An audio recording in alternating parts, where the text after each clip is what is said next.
Ya, selamat siang teman-teman. Jadi sore ini saya mau unboxing dan review master RAM dari RCB. Saya juga ada handle RAM ya sebelah kiri atau bisa buat kopling dari RCB juga. Tapi pertama kita bakal bahas si master RAM-nya dulu. Ini merek asal Malaysia. Tapi yang menarik adalah dia juga sponsor MotoGP. Kayak timnya Yamaha itu disponsorin sama RCB. Ada di kelas Moto tuh juga dia pakai master RAM-nya RCB. Kayak di Pertamina Mandalika Racing Team, saya lihat di videonya itu dia pakai master RAM-nya RCB. Saya jadi langsung pengen beli. Mantap juga nih efek sponsorship ya. Kita bahas dari boxnya dulu ya. Jadi boxnya ini emang ini namanya resiko beli online ya. Jadi kadang kemasannya suka ngaco-ngaco gara-gara di proses pengirimannya nih kayak ada bolong, hampir bolong, sini juga sobek. Barangnya aslinya bagus, cuma di pengirimannya aja dia ngaco. Sama ada RCB-nya, ada hologramnya. Sini juga ada hologram 14 mili TPE 2. Terus ya biasa-biasa aja sih. Dia ini diimpor ya. Jadi emang made in luar tapi dia diimpor. Sudahlah, boxnya paling gini-gini doang. Nah, terus gimana dengan isinya? Mari kita lihat. Nah, jadi di dalamnya ada master RAM-nya dibungkus sama ini terus apa ya, besar gini. Terus kita dapat stiker. Nah, terus sama ada ini juga nih, nggak tahu, dapat silika gel kayak gini buat menyerap kelembaban. Bagus sih. Nah, ini masternya. Bentuknya bagus ya, tabungnya kayak segitiga gitu. Terus ini kayaknya bahannya dari apa ya, aluminium atau besi yang casting, kayak bahannya pelek gitu deh kelihatannya. Dia tuasnya ada RCB-nya. Terus ini ternyata tabungnya dia mereknya modelnya itu jadi nggak semuanya langsung tabung gitu, tapi ada tabung kecil lagi di dalamnya. Bagus sih, jadi kalau misalnya amit-amit nih crash, tabung dalamnya yang isi olinya terlindungi. Jadi yang kena luar dulu, yang dalamnya masih terlindungi. Tipenya aksial, nonjoknya di sini. Jadi tipenya aksial sama radial. Kalau aksial itu nonjoknya di sini, bentuknya kayak gini, tonjokannya di sini nih. Tapi kalau radial itu gini bentuknya. Jadi nonjoknya dari atas, dari sini. Itu. Nah, terus kalau untuk kepakeman itu yang aksial cukup sih, karena yang radial itu kan lebih pakem dari yang aksial.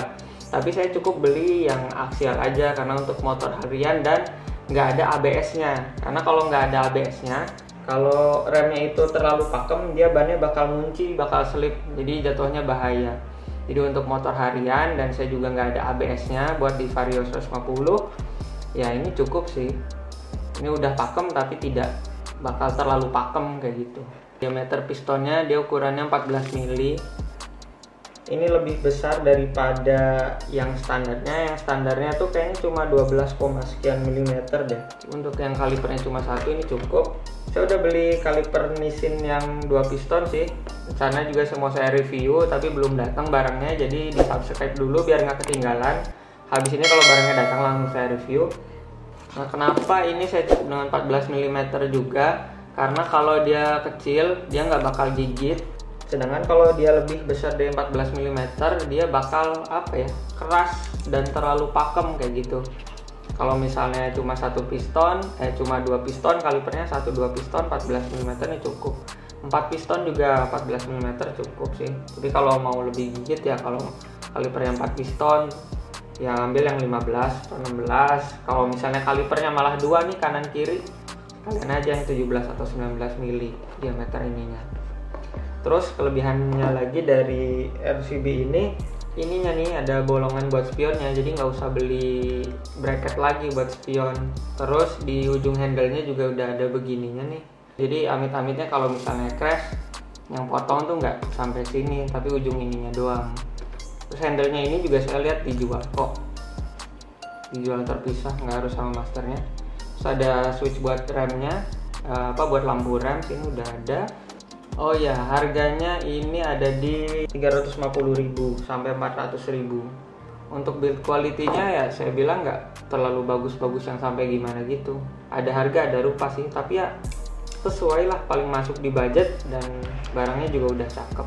Terus ini juga ada ini untuk handle rem kiri, karena kan pakainya tromol kalau Vario 150 ya. Nah, kita dapat bracket buat spion kayak gini.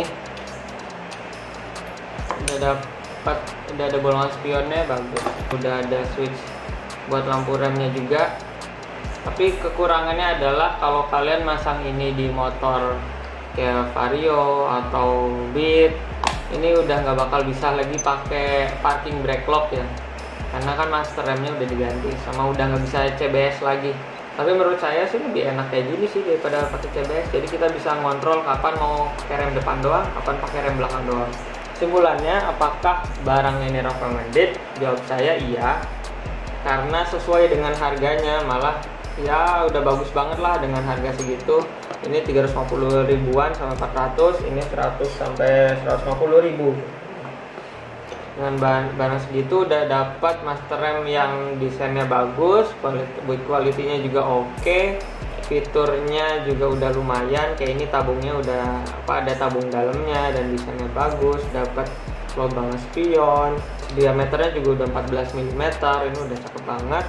Sebenarnya ada sih RCB yang tipe berapa ya, S1 kalau nggak salah, dia modelnya aja begini tapi diameter pistonnya juga standar, cocok buat kalau misalkan nggak mau ganti kaliper, nggak mau ganti selang, tapi mau ganti master rem yang modelnya cakepan dikit gitu, cocok. Dan gitu aja. Jadi jangan lupa kasih like dan subscribe, karena habis ini saya bakal unboxing dan review kaliper rem Nissin. Habis itu saya juga bakal pasang dan review gimana sih performanya kalau habis diganti pengereman, worth it atau enggak. Sampai ketemu lagi di video selanjutnya.